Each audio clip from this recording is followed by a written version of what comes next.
Isang ama ang pumanaw at naiwan ang kanyang asawa, 2 anak sa asawa, ang kanyang kerida at ang anak niya sa kerida. Sino ang magmamana? At lalong hindi ito base sa kung sino ang mas paborito o mas nauna.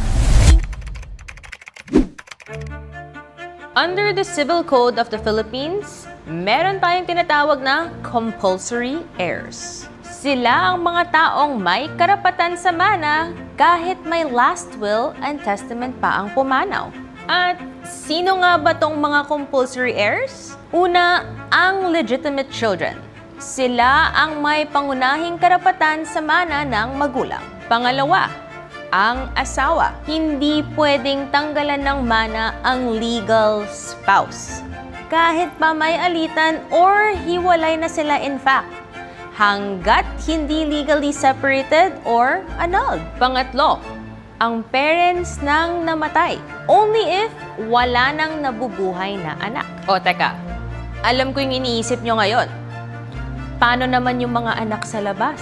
Kasama rin ang illegitimate children as a compulsory heir, pero meron silang specific share na sa kanila lang under the law. Meaning, hindi sila pwedeng i-ignore. Pero, hindi pareho ang hati nila compared sa legitimate children.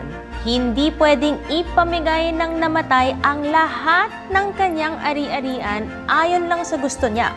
Meron tayong mga bahagi na tinatawag na legitim. Ito ang minimum share na protektado ng batas para sa compulsory heirs. Meaning, the deceased cannot give more than the free portion na tinatawag natin under the law kahit gusto pa niya habang buhay siya.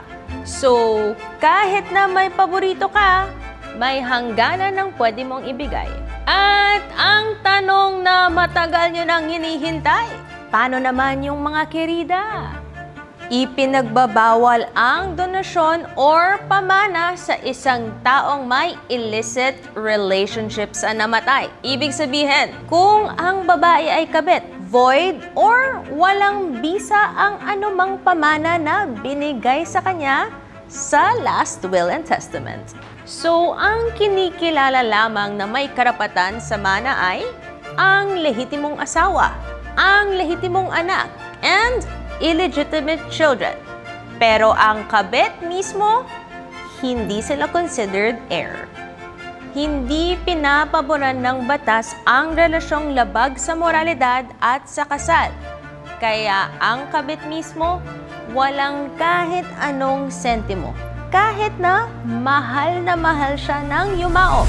At tandaan, inheritance is not about emotions, favoritism, o kung sino ang nagmahal or nag-alaga. Ito ay tungkol sa legal rights at legal order na itinakda ng batas. This is Attorney Mix Nograles, here to make the law simple for you. Amping Kanunay.